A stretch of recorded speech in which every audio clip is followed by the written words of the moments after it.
Hi hello வணக்கம் and welcome to தமிழன் சமையல். இன்றைக்கி நம்ம தமிழன் சமையலில் வெஜ் பீஸா எப்படி செய்கிறதுன்னு பார்க்கலாம். அதுக்கு முன்னாடி நம்ம சேனலில் சப்ஸ்கிரைப் பண்ணாதீங்க, சப்ஸ்கிரைப் பண்ணிக்கோங்க. மறக்காமல் பெல் ஐக்கானை கிளிக் பண்ணிக்கோங்க. இப்போ வாங்க வீடியோக்குள்ளே போகலாம். பீஸா செய்கிறதுக்கு நான் இந்த மாதிரி கடையில் வாங்கின க்ரஸ்ட் எடுத்திருக்கேன். க்ரஸ்ட்டில் வந்து பீஸா சாஸ் அப்படி இல்லைன்னா டொமேட்டோ சாஸ் அப்ளை பண்ணிக்கலாம். நான் டொமேட்டோ சாஸ் அப்ளை பண்ணுறேன். சாஸ் வந்து எல்லா இடத்துலையும் பரவுற மாதிரி அப்ளை பண்ணிடுங்க. க்ரஸ்ட்டில் வந்து தீன் க்ரஸ்ட், மீடியம் சைஸ் க்ரஸ்ட், திக் க்ரஸ்ட்டுன்னு இருக்குது. நான் மீடியம் சைஸ் க்ரஸ்ட் எடுத்திருக்கேன். இந்த க்ரஸ்ட்டு எப்படி செய்கிறதுன்னு நம்ம இன்னொரு வீடியோவில் பார்க்கலாம். டொமேட்டோ சாஸ் ஃபுல்லாக அப்ளை பண்ணதும் சீஸ் ஸ்லைஸ் வந்து நான் இந்த மாதிரி கட் பண்ணியிருக்கேன், அதையும் சேர்த்துக்கிறேன். நீங்கள் உங்களுக்கு வேணுங்கிற சைஸில் கட் பண்ணிக்கலாம்.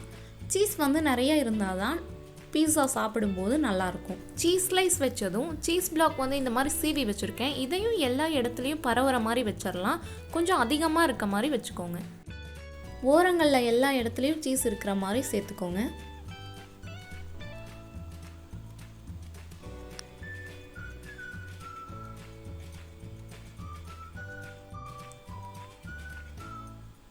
இப்போ நம்ம சீஸ் எல்லாம் வச்சதும் வெஜிடபிள்ஸ் வச்சிடலாம். நான் ஒரு கேரட்டை வந்து நீட்டமாக கட் பண்ணி வச்சுருக்கேன், அதையும் வச்சிடலாம். ரொம்ப மொத்தமாக கட் பண்ணாமல் கொஞ்சம் மெலிசாக கட் பண்ணிடுங்க. வெஜிடபிள்ஸ் வைக்கும்போது எல்லா இடத்துலையும் இருக்கிற மாதிரி வச்சுருங்க. இப்போ பெரிய வெங்காயம், பாதி வெங்காயத்தை நீட்டமாக கட் பண்ணியிருக்கேன், அதையும் சேர்த்துக்கலாம்.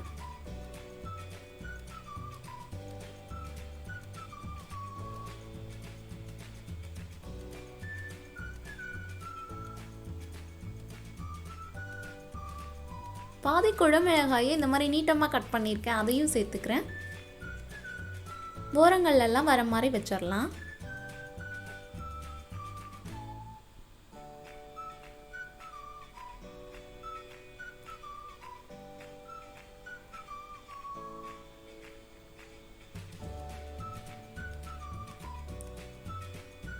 இப்போ வெஜிடபிள்ஸ்லாம் நம்ம சேர்த்துட்டோம். இதுக்கு மேலேயும் சீஸ் வச்சிடலாம். சீஸ் வந்து நான் இந்த மாதிரி ஸ்லைஸாக நீட்டமாக கட் பண்ணியிருக்கேன், அதையும் வச்சுக்கிறேன். நம்ம வெஜிடபிள்ஸ் கீழேயும் சீஸ் வைக்கணும், மேலேயும் வைக்கணும்.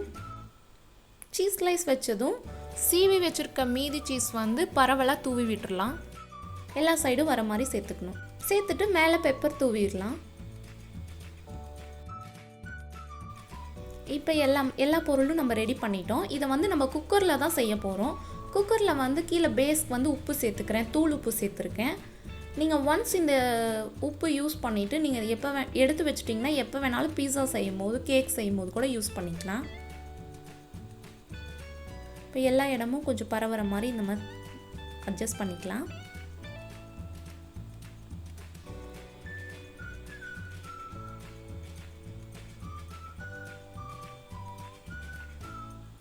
உப்புக்கு மேலே வந்து இந்த மாதிரி ஒரு ஸ்டாண்ட் வச்சுக்கிறேன், கொஞ்சம் ஹைட்டாக இருக்கிறதுக்காக. ஹைட் பண்ணி வச்சோம்னா வேகிறதுக்கு வந்து நல்லா ஈஸியாக இருக்கும்.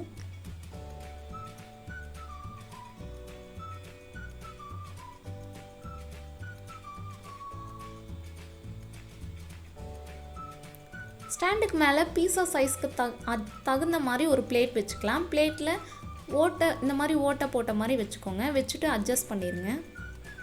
கரெக்டாக சென்டரில் இருக்கிற மாதிரி வச்சிடலாம். இப்போ நம்ம ரெடி பண்ண பீஸா வந்து பிளேட்டில் வச்சிடலாம். ஓரங்கள் வந்து ஒட்டாத மாதிரி வைக்கணும். இப்போ வந்து நம்ம வேக வச்சிடலாம். குக்கரில் வந்து வெயிட்லாம் போடக்கூடாது. இப்போ இதை மூடி வச்சுட்டு ஒரு 20 நிமிஷம் நல்லா வேகட்டும். மீடியம் ஃப்ளேமில் வச்சு நான் வேக வைக்கிறேன். ஒரு 20 நிமிஷத்துக்கு அப்புறம் ஓப்பன் பண்ணி பார்த்திங்கன்னா நல்லா வெந்துருச்சு. சீஸும் வந்து நல்லா உருகிடுச்சு.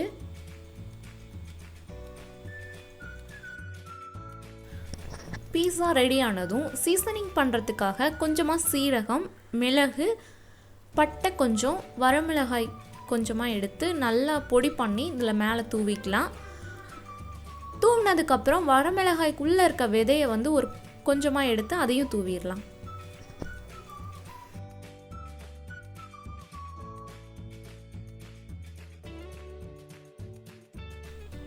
லாஸ்ட்டாக கொஞ்சமாக டொமேட்டோ சாஸ் சேர்த்துக்கலாம்.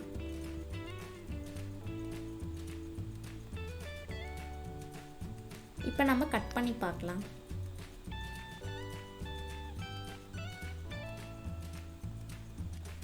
வாவ், சூப்பராக ரெடி ஆகிடுச்சு வெஜ் பீஸா. நீங்களும் ட்ரை பண்ணி பாருங்கள். ட்ரை பண்ணிவிட்டு எப்படி இருந்ததுன்னு கமெண்ட்டில் சொல்லுங்கள். உங்களுக்கு இந்த வீடியோ பிடிச்சிருந்ததுன்னா லைக் பண்ணுங்கள், ஷேர் பண்ணுங்கள். Thank you friends.